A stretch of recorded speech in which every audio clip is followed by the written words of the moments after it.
Tengo un problema de garganta y hoy se me añadió uno más. No sé por qué las rodillas me están temblando. El hermano Ricardo me compró una botella de agua, pero más que una botella de agua me parece que fue como una granada, ¿no? Lástima que no fue eco de... Digo, la voy a usar a algunos que están durmiendo. Le saqué la etiqueta porque no era eco de los Andes.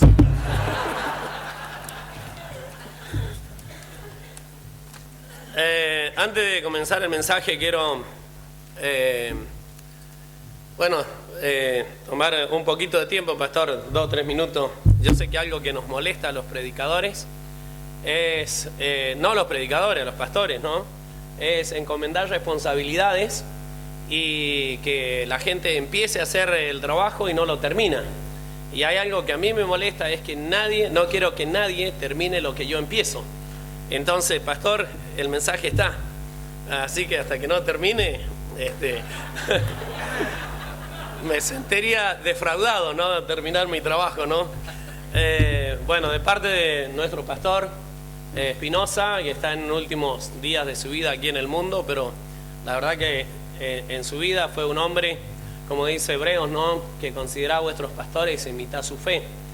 Y bueno, es un hombre digno de imitar su fe. A nosotros ha sido el hombre de ejemplo. Pablo se consideraba se ponía como ejemplo delante de la gente. Yo creo que nuestro pastor fue el ejemplo a nosotros, como así también considero todos la generación de nuestros pastores.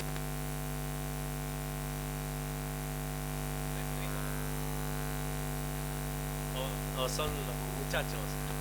Bueno, le dije, contrólenme la voz porque estoy mal y esta mañana puede salir cualquier voz. Así que pónganme en una aguda, porque de mí puede salir, por ahí puedo estar hablando bien y por ahí algo puede pasar acá, involuntariamente. Bueno, está pasando con nuestro pastor, ustedes la mayoría sabe, él está con un cáncer, está falleciendo, pero con mucho ánimo, aún en sus días finales, está inspirándonos. Muchas veces no puede hablar mucho. Cuando conectamos la reunión de la iglesia con su habitación en Estados Unidos, él habla con la iglesia y siempre dice, no es a veces lo mucho que puede expresar, pero sigan. Y bueno, ayer, el viernes, sábado le llamé, considerando que durante estos días no iba a estar y sabiendo que el doctor le ha dicho que esta puede ser la última semana. Entonces, como Eliseo, recurrí a él pidiéndole la bendición antes de partir de este mundo, que me tire su manto. Y bueno, la señora me dijo, durante este día llamó un pastor amigo y le dijo, pastor, ¿cómo anda? Y él le dijo, con problemas. Y él se preocupó, dice el otro pastor, dice un poco, dice, ¿y qué problema? Estoy teniendo problemas de partir de este mundo, dice. Entonces digo, bueno, voy a estar en el fundamentalismo, digo, con muchos de sus consiervos y le digo, le voy a dar de parte suya los saludos. Y él dijo, dígales que esta semana quizás ya me voy, y voy a estar con mi Señor, que los voy a esperar allá. No sé cuál es el otro que se va a ir después de mí, dice. Bueno, ponemos el cronómetro ahora. Lo pongo aquí, pero termino, no sé hasta qué hora tengo, pastor, pero lo ponemos ahí adelante, ¿no? Abrimos nuestras Biblias hoy en el libro de Primera de Samuel, capítulo 14, versículo 1 en adelante. Quizás no tome el texto base de esta conferencia, pero aquí en esta porción de las Escrituras nos da principios.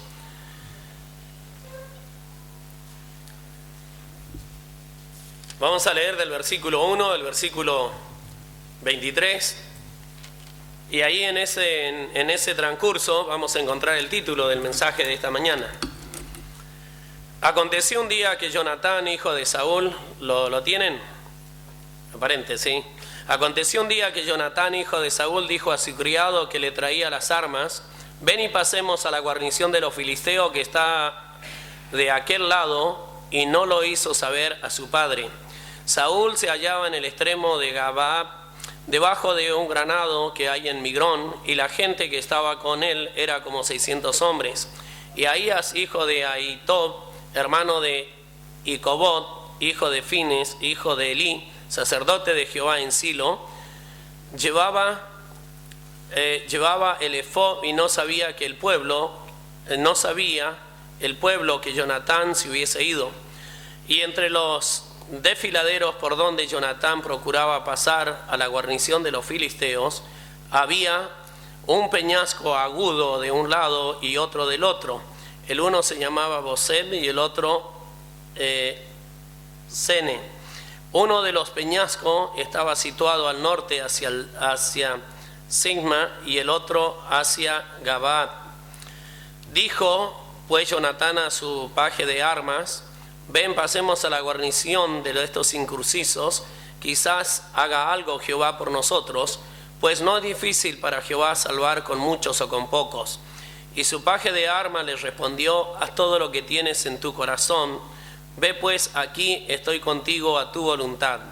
Dijo entonces Jonatán: vamos a pasar a estos hombres y nos mostraremos a ellos. Y si nos dijeren así: esperad hasta que lleguemos a vosotros, entonces nos estaremos en nuestro lugar y no subiremos a ellos. Mas si nos dijeren así: subid a nosotros, entonces subiremos, porque Jehová los ha entregado en nuestras manos, y esto os será por señal. Se mostraron pues ambos a la guarnición de los filisteos, y los filisteos dijeron: he aquí los hebreos salen de las cavernas donde se habían escondido. Y los hombres de la guarnición respondieron a Jonatán y a su paje de armas y dijeron: subid a nosotros y os haremos saber una cosa. Entonces Jonatán dijo a su paje de armas: sube tras mí, porque Jehová los ha entregado en nuestras manos. Y subió Jonatán trepando con sus manos y sus pies, y tras él su paje de armas, y los que caían delante de Jonatán su paje de armas, que iba tras él, los mataba. Y fue esta primera matanza que hicieron Jonatán y su paje de armas, como 20 hombres en el espacio de una media y yugada de tierra. Y hubo pánico en el campamento y por el campo, y entre toda la gente de la guarnición y de los que habían ido a merodear. También ellos huyeron de pánico, y la tierra tembló, y hubo pues gran consternación. Y los centinelas de Saúl vieron desde Gad de Benjamín cómo la multitud estaba turbada, iba en un lado a otro y era deshecha. Entonces Saúl dijo a su pueblo que estaba con él: pasad ahora revista y ve quién se haya ido de los nuestros. Pasaron revista y he aquí que faltaba Jonatán y su paje de arma. Y Saúl dijo a Abdías: trae el arca de Dios, porque el arca de Dios estaba entonces con los hijos de Israel. Pero aconteció que mientras aún hablaba Saúl con el sacerdote, el alboroto que había en el campamento de los filisteos aumentaba e iba creciendo en gran manera. Entonces dijo Saúl al sacerdote: detén tu mano. Y juntando Saúl a todo el pueblo que con él estaba, llegaron a este lugar de la batalla, y he aquí la espada de cada uno estaba vuelta contra su compañero. Había gran confusión. Y los hebreos que habían estado con los filisteos de tiempo atrás y habían venido con ellos de los alrededores al campamento, se pusieron también al lado de los israelitas que estaban con Saúl y con Jonatán. Asimismo, todos los israelitas que se habían escondido en el monte de Efraín, oyendo que los filisteos huían, también ellos los persiguieron en aquella batalla. Así salvó Jehová a Israel aquel día. Vamos a orar.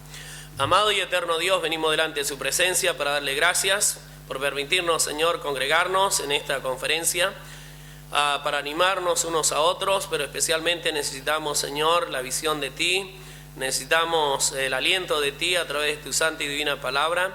Rogamos, amado Dios, que salgamos de esta conferencia impulsados por el Espíritu Santo, con una visión ampliada para ganar las almas, Señor, perdidas que están en este mundo, y sabiendo que nos queda poco tiempo. Bendice, Señor, nuestra vida, usa mi voz, Señor, y usa mi vida para transportar este mensaje de ti a tu pueblo. Te damos gracias, pedimos tu bendición, tu ayuda en el nombre de Jesús nuestro Salvador. Amén. Muy bien, creo que todos estamos con un mismo sentimiento.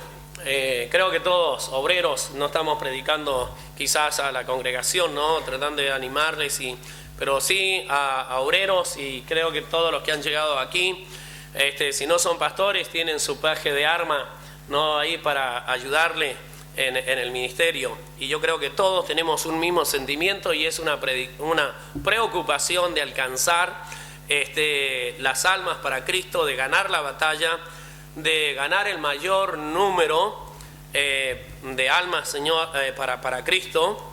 Yo creo que, bueno, al menos debía ser ese el sentir de cada uno de nosotros, ¿no? Que el propósito de que Dios nos ha salvado es para alcanzar las almas.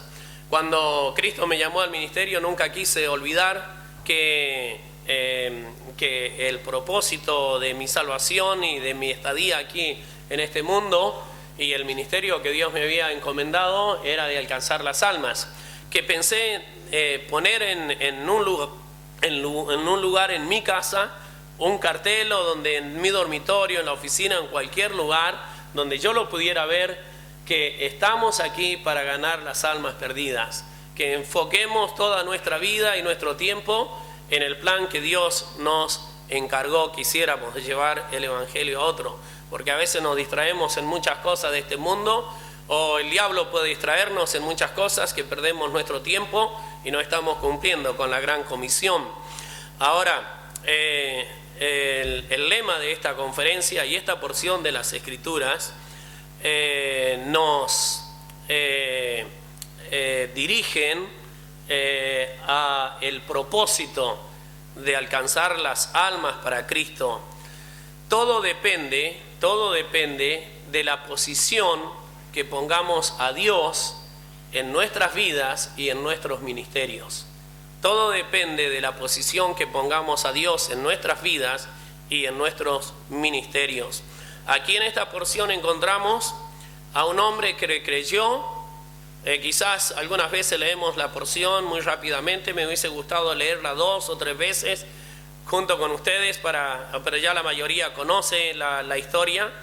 Empaparnos en lo que sucedía allí, pero si no lo captó, aquí encontramos a un hombre que creyó y confió plenamente en Dios, no en recursos humanos, sino en el poder de Dios, y le dio a Dios la posición en su vida, la posición que Dios debía tener en el ministerio y en su vida y en todo.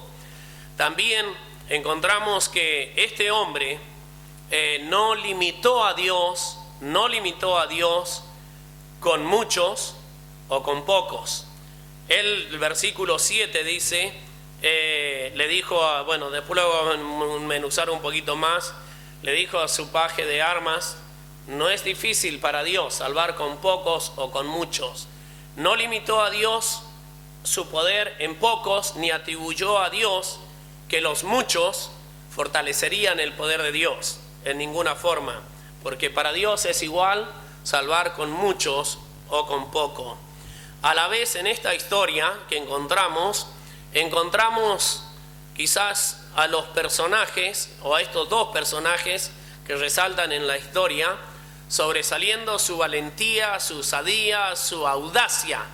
Un hombre que se atrevió a salir del montón y desafiando las reglas formalistas terrenales para un grupo militar. Lo que estaba haciendo Jonatán y su peaje de arma era salir de las reglas formadas por los ejércitos, solamente confiando que Dios podía salvar, era el único que podía salvar. Como dice el versículo 23, así salvó a Jehová aquel día a Israel.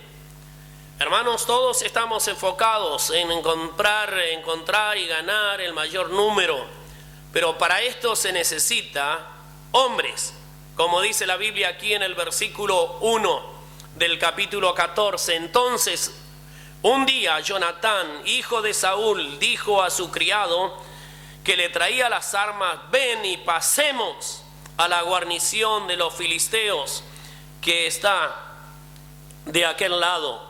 Y lo hizo, y no lo hizo saber a su padre.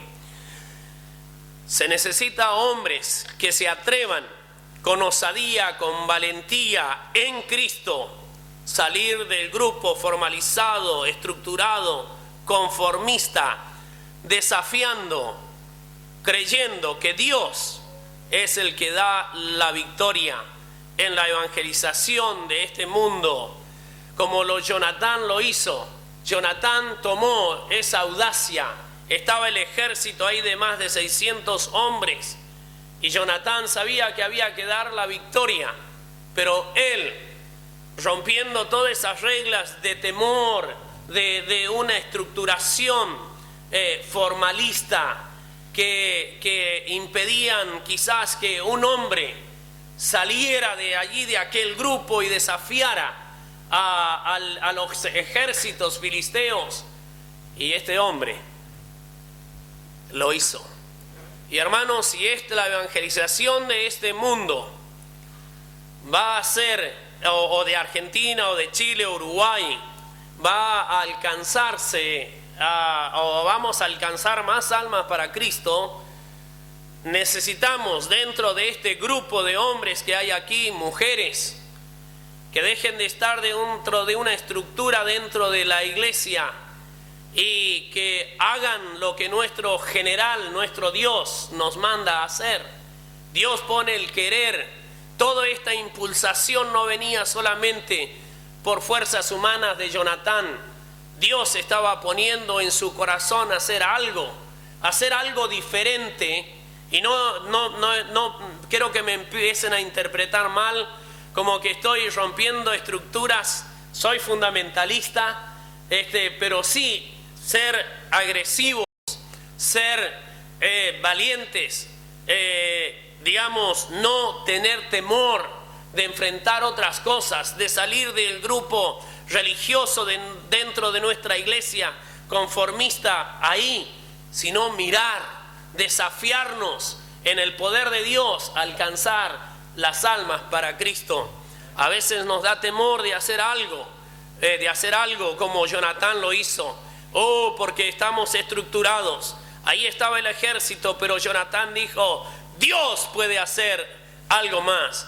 Con pocos o con muchos, vamos, dijo. Y se fueron. Y ese es el título del mensaje en esta mañana. Con pocos o con muchos hombres que se atrevan, que sean atrevidos, que sean osados, no pesados, ¿no? Pero con valentías a enfrentar, a salir, a enfocarse en evangelizar a otros. Encontramos en el versículo 6 que dice el peaje. El versículo 6 dijo pues Jonatán a su peaje de armas: ven y pasemos a la guarnición de los filisteos. Que quizás no estaba de duda, porque lo había puesto en su corazón Dios y sabía que algo estaba sucediendo en su vida, pero era Dios quien estaba orando. Porque Jehová, pues no es difícil para Jehová salvar con muchos o con pocos. A veces las iglesias o los líderes se comprometen o se restringen a un grupo de personas que dicen: nosotros somos pocos. Somos pocos. Hay uno dentro de nuestra iglesia que solamente por ahí tiene un poco de interés y no podemos hacer muchos. Esa no fue. Detrás de Jonatán habían 600 hombres, pero él sabía que con pocos o con muchos Dios podía hacer la obra. Y fue Jonatán solamente con su paje de armas y dijo: yo sé, vamos, sígueme, yo sé que una cosa Dios puede hacer con pocos o con muchos. Dios puede hacer la obra igual. Dios puede salvar, pero esos pocos o esos muchos deben tener cualidades. También Dios le dijo, a veces, como decimos, restringimos a Dios que Dios puede hacer la obra con pocos o con muchos. Pero de esos muchos también a veces atribuimos que en muchos está la fuerza. Y hermanos, esos muchos también necesitan depender del poder de Dios y la dirección de Dios. Porque Dios no necesita fortalecerse con muchos. Como decía un amigo una vez, había alguien que estaba como discutiendo y dijo: bueno, nosotros no somos machos, pero somos muchos. Bueno, a veces tomamos un concepto similar, ¿no? Pensar que Dios necesita muchos para fortalecer, pero Dios puede hacer la obra con pocos o con muchos. Hermanos, también encontramos en esta porción de las Escrituras, en el versículo 7, que Dios necesita hombres que contagien con la visión a otros. Su paje de armas, Jonatán propuso, y fue tanto la convicción de él que propuso a su paje de arma y le dijo, y su paje de arma le respondió: haz todo lo que tienes en tu corazón, ve, pues aquí estoy contigo a tu voluntad. Hermanos, necesitamos hombres, líderes en la iglesia. Los pastores debemos ser los hombres que desafiamos con la audacia, la valentía en Cristo, el coraje, no intimidarnos por nada, de ir y predicar el evangelio que contagie a los que están detrás de nosotros. A veces los pastores están amedrentados, intimidados como líderes dentro de la iglesia, que si pudiéramos solamente impresionar a nuestro paje de arma, a nuestro niño, a nuestro hombre que está a nuestro lado, a alguien, si pudiéramos impresionar solamente a uno, como lo hizo Jonatán. Habían 600 hombres, pero Jonatán, con su audacia en Cristo, impresionó a su hombre que estaba a su lado y le dijo: yo voy contigo, haz todo lo que hay en tu corazón, yo te apoyo. Y hermanos, necesitamos líderes así. ¿Sabe cuál es la respuesta, hermanos, de que puede ser muchos de nosotros salimos de la obra de nuestro líder que Dios puso en nuestra iglesia? Fue la audacia, la valentía, la visión y unas cosas de las que yo admiro de mi pastor, y quiero una doble porción de esa visión de alcanzar las almas, de evangelizar. Y hermano, no podemos estar estructurados dentro de la iglesia administrando unos pocos o unos muchos. Debemos impresionar a nuestros en Cristo, ¿no? Impresionar a nuestros hombres que Dios ha puesto a nuestro lado, a esos niños, a esos jóvenes, que ellos vean a su pastor como Jonatán, o como su criado vio, o el paje de armas vio a Jonatán, un hombre con audacia, con valentía, fortalecidos en el Señor para ir y ganar la batalla, sabiendo que Dios podía salvar con pocos o con muchos. Hermanos, muchos de los líderes puede ser van a morir ellos, y morirá también su iglesia, porque no han impresionado quizás a nadie detrás de ellos. Y hermanos, debemos tener sucesores. Yo cuando acepté a Cristo tenía 50 años.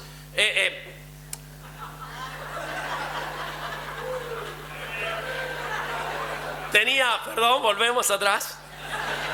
Ahora tengo 100 entonces, gracias a Dios. Y me siento tan joven, y como dijo Caleb, como cuando tenía 18 años cuando acepté a Cristo. Ya casi voy a cumplir 50 años. Pero ¿sabe lo que me preocupa, hermanos?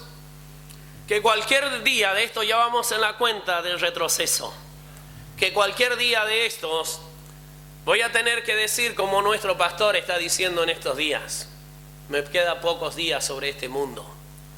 Pero ahora, ¿quién va a suceder? ¿Quién nos va a suceder?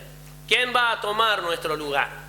Si en estos días no impresionamos a nadie en nuestra iglesia, no desafiamos a nadie en nuestra iglesia, no abrimos la visión del campo misionero de ir y evangelizar, no solamente en la ciudad. Hermanos, tenemos muchos recursos en estos días, para hacer la obra de Dios. Y a veces tenemos los recursos ahí plasmados o apilados en armarios en la iglesia y no los usamos. Hermanos, tomemos a los peajes de arma que tenemos en nuestras iglesias y salgamos con ellos, desafiémoslos, que ellos vean y digan: yo voy a seguir a mi pastor.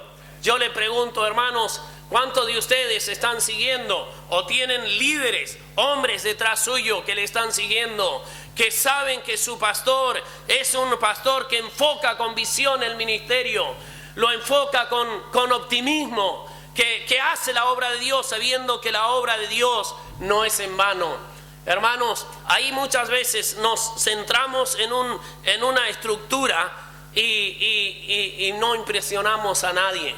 Hermanos, nuestra misión y la preocupación mía en estos días es enfocar y abrir la visión de los hombres de la iglesia al campo misionero, a trabajar y servir en la obra. Y mientras tenga salud, hermanos, y la fuerza de Dios, va a llegar el día en que no la tengamos. Y lo que pudimos demostrar y desafiar, enfrentar al enemigo, hermanos, ya va a haber pasado el tiempo.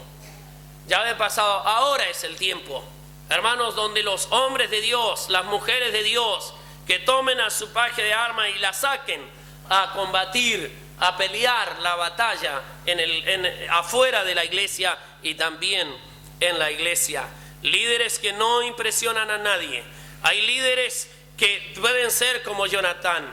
La satisfacción de estos días fue: desafiamos a la iglesia permanentemente, pero uno siempre tiene que andar viendo los recursos del mundo para presentar el evangelio, a veces como pastor abriendo puertas. La satisfacción me dio, no estaba el domingo durante la semana en la iglesia, y llegué el domingo y estamos evangelizando matrimonios a través de la película Prueba de Fuego. Y vienen tres hombres de la iglesia y me dijeron: pastor, a 25 kilómetros en un distrito, La Llave, he conseguido un lugar donde podemos ir y proyectar la película. Otro me dijo, por otro lado: pastor, en Cuadro Venega, otro distrito ahí cerca, he conseguido el salón de la cancha de fútbol para pasar la película, evangelizando. ¿Y sabe qué, hermanos? Si me muero, sé que ellos van a seguir. Sé que ellos, si están ahí listos para apoyar, y encomendando los ministerios a otros. Hermanos, necesitamos hombres que se enfoquen, hombres con osadía que se enfoquen. Pero también necesitamos, hermanos, que los líderes, aparte de esa audacia y ese planeamiento de batalla y todo lo demás, necesitamos que Dios sea el primero. Hombres que reconozcan que las batallas son de Dios, no son nuestras. A veces pensamos que la batalla es nuestra. Nos creemos los generales, nos creemos los audaces, en el sentido malo de la palabra. A veces nos creemos súper, como dicen los chilenos, ¿no? Súper, cuando hay aparentes victorias. Y nos tomamos la atribución y no le damos a Dios la honra. Y nos creemos señores en vez de siervos. A veces nos olvidamos. Cuando Dios da la victoria, noten en todo lo que Jonatán hizo: sí Jehová, sí Jehová, sí Jehová. Pero eso obra en sentido contrario también. Cuando no hay aparentes victorias, caemos en desilusión, en desánimo, en frustración, porque consideramos que la obra o las batallas las peleamos nosotros. Reconozcamos que las batallas son de Él.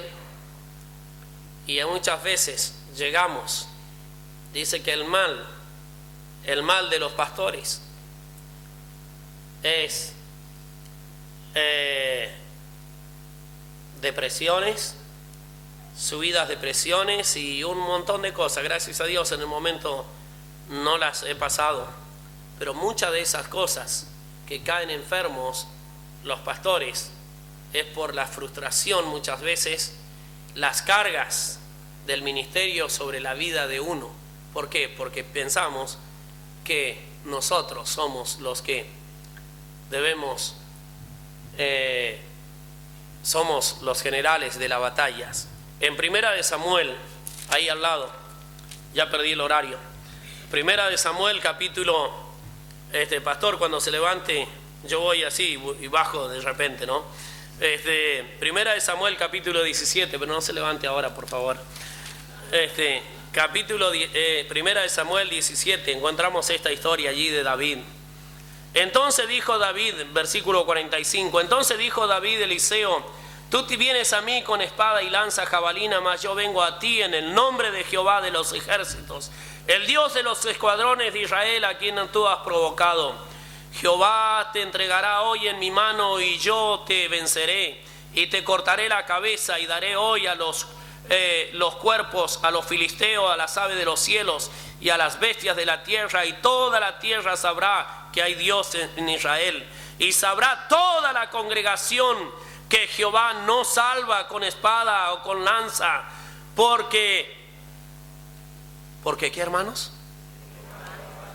Porque ¿de quién es la batalla? En Hechos capítulo 2, versículo 47, ya lo conocen todos los predicadores, y dice: el Señor añadía a la iglesia los que habían de ser salvos.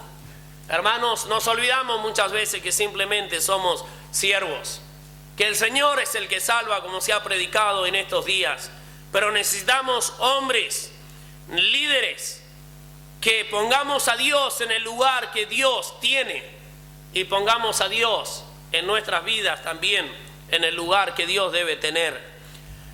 Necesitamos, porque Dios puede salvar con muchos o con pocos, pero con hombres que reconozcan que de Dios es la batalla. También necesitamos hombres que reconozcan que la estrategia es de Él. ¿Recuerdan a Jonathan? Él dijo: subamos. Y si dicen, él afirmaba: Dios está con nosotros. De Dios es la estrategia. No es una estrategia mía, dijo Jonathan. Dios me está poniendo esto en mi corazón de hacerlo, y hagamos, y lo comprobaremos. Si ellos dicen, sabemos que de Dios es la estrategia. Y hermanos, Dios nos dio la estrategia en Mateo 28, 18 al 20, y dijo: id y predicad el evangelio a toda criatura. Hechos 5:24 dice que por las casas en el templo no cesaban de predicar el evangelio. Hermanos, hoy se están usando muchas estrategias para atraer gente a la iglesia, como se ha predicado, y lo remarco nuevamente. Y muchas estrategias que no son bíblicas, como aquel profeta o aquel encendió fuegos extraños, o como cuando transportaron el arca de Israel, usaron carros nuevos. Asimismo, hermanos, muchas veces el hombre hoy está usando estrategia, y ve a los carismáticos usar su show dentro de la iglesia y sus estrategias no bíblicas para atraer gente. Pero Dios necesita hombres, que Dios no necesita estrategias humanas. Algunos dicen: pero eso de golpear puertas ya fue en el pasado. Hermanos, Dios no sabía que la gente se iba a poner temerosa en estos días. Entonces Dios dijo: bueno, este plan es para cuando toda la ciudad esté tranquila. Ahora implementamos otro plan para los últimos tiempos. Dios dejó la misma estrategia para los tiempos antiguos que para estos tiempos, y es de predicar el evangelio a toda criatura. Y hermano, Dios necesita hombres que reconozcan que la estrategia es de Dios, y no busque más estrategia. Muchas veces venimos a las conferencias y preguntando qué hace uno, qué hace el otro, cómo podemos salvar las almas, y Dios dice: con pocos o con muchos, pero hombres que sigan mi estrategia de alcanzar las almas perdidas para Cristo. ¿Y qué están inventando? Hermanos, salga y predique el Evangelio. Desafía a su iglesia a predicar el Evangelio. Vaya a distritos, siembre el Evangelio. Dios nos ha mandado a sembrar y Dios es el que convence. Hermanos, Dios puede salvar con muchos o con pocos que reconozcan que el plan ya está hecho y es el plan de Dios. Hombres y mujeres, hombres que reconozcan que las armas son de Él. Hermanos, Dios dice en 2 de Corintios 10, 3 al 5, dice que la palabra, no recuerdo bien el versículo, leámoslo. Algunos quizás lo tiene ahí. No quiero que ninguno se raje la vestidura, quizás, porque dice, oh no, pero no era así, pero en el contexto sé lo que está diciendo. Dice, derribando argumentos y toda altivez que se levanta contra el conocimiento de Dios. Pues aunque andamos en la carne, no militamos según la carne, porque las armas de nuestra milicia no son carnales, sino poderosas en Dios para destrucción de fortaleza, derribando argumento y toda altivez que se levanta contra el conocimiento de Dios, llevando cautivo todo pensamiento a la obediencia. Armas. Las armas son espirituales. La oración. ¿Cuánto tiempo dedicamos a la oración por la salvación de las almas? ¿Cuánto tiempo dedicamos a la comunión con Dios y a la predicación de la palabra de Dios? Dios necesita hombres que vivan en la Biblia. Alguien dijo en el instituto, consulten los libros, pero no vivan en los libros. Vivan en la Biblia y consulten libros. Y hermanos, algunos viven en los libros y consultan la Biblia. Y hermanos, Dios quiere hombres que reconozcan que las armas son de Él. Y que no hay otra forma, como predicaba el hermano anoche también, o mencionaron de la psicología y todo lo demás. La palabra de Dios es que lleva cautivo todo pensamiento a la obediencia a Cristo. Hermanos, necesitamos hombres como Jonatán que reconozcan el poder, que el poder es de Él. A veces vamos como búfalos, tratando de convencer a la gente y volvemos con la cabeza gacha, desanimados. Pero el poder es de Dios. Recibiréis poder, y no quiero que me interpreten mal, cuando haya venido sobre vosotros el Espíritu Santo, Dios le dijo a los apóstoles. Y hermanos, en Efesios nos dice, no embriaguéis con vino en cual hay disoluciones, bien seis llenos del Espíritu Santo. Dios necesita hombres para ganar la batalla que reconozcan que el poder viene de Él. Y que nuestra fuerza, nuestra estrategia, sabiduría de palabra, como descartó Pablo, y todo lo demás, no sirven. O pueden llevar el mensaje, no, pero el poder viene de Dios. Hombres y mujeres que desafiemos a la iglesia a ser hombres y mujeres llenos del Espíritu Santo. Hermanos, desafiaba a la iglesia en esto y le digo, hermanos, sin el poder de Dios no podemos hacer nada. Y luego un maestro dijo, ¿sabe cómo cambió mi clase, pastor? Desde el momento que empecé a depender del Espíritu de Dios, que Dios me guiara, que en mi fuerza nada puedo hacer. He visto crecimiento en mis alumnos y hemos ganado a otro también. Y hermanos, sin el poder de Dios nada podemos hacer. Y a veces el poder de Dios, a veces no lo predicamos por no caer en el error de los pentecostales. Pero el poder de Dios es lo que Dios dejó en estos días a la iglesia. Y sin el poder de Dios, usted y yo hacemos la obra en la carne. Hermanos, Jonatán reconocía que el poder venía de Dios. También que la victoria es de Él. Que la victoria es de Él. Y estoy casi pasado en el tiempo, hermanos, pero estoy ya sentando. No se levante, pastor, por favor. Proverbios 21:31. Proverbios 21:31.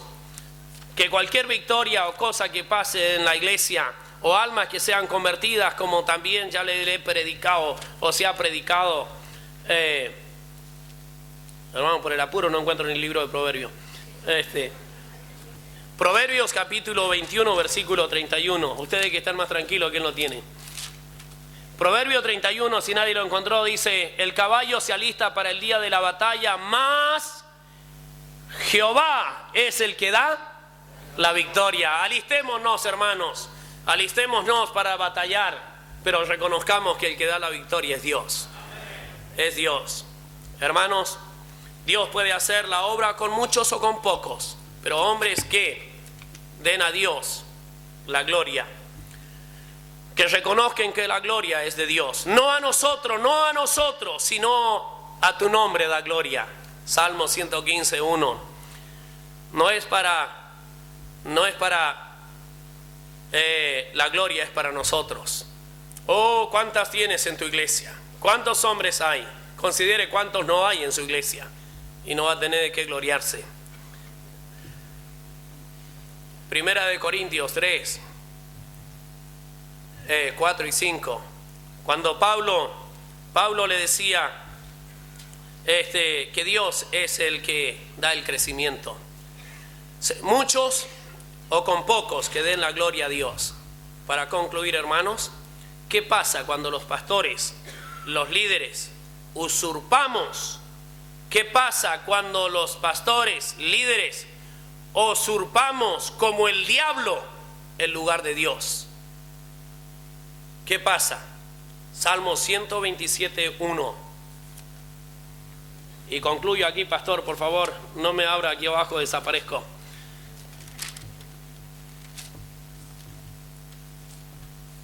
Salmo 127.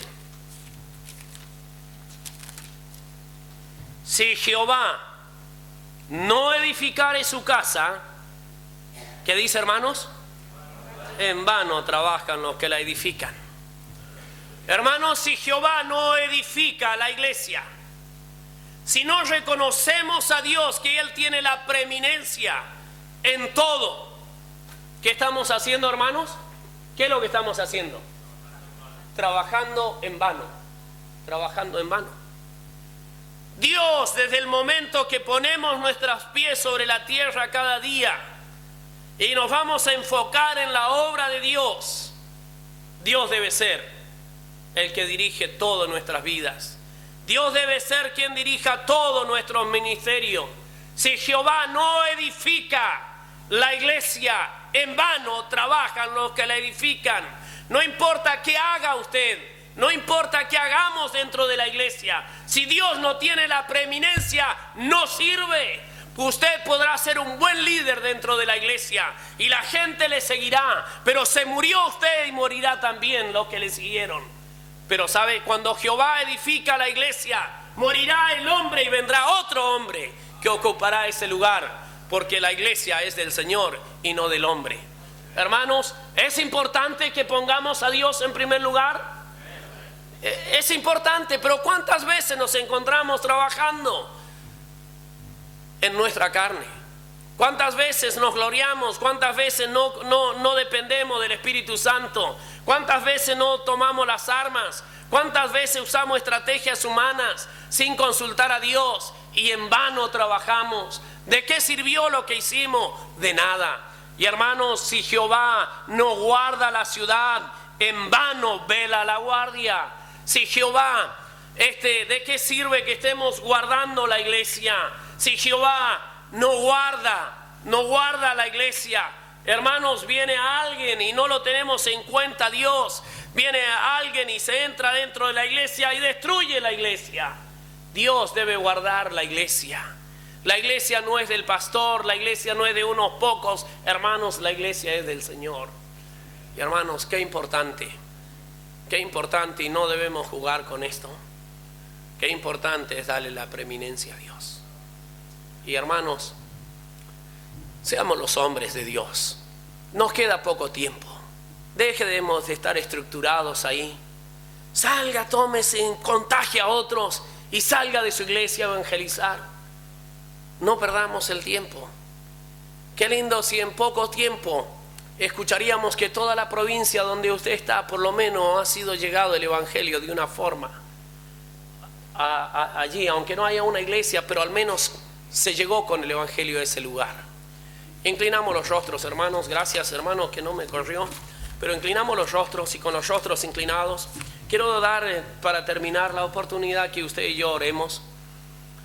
Quizás pidiendo perdón a Dios por alguno de estos puntos que Dios nos quiso mostrar esta mañana en su palabra, y pidiéndole perdón porque no le hemos dado la preeminencia a Él.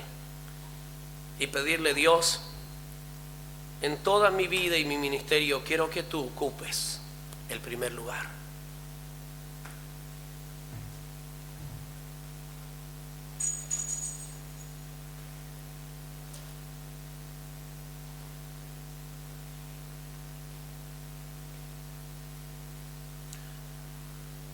Amado y eterno Dios, que tu Espíritu Santo siga guiándonos, Señor, a través de tu santa palabra en esta conferencia.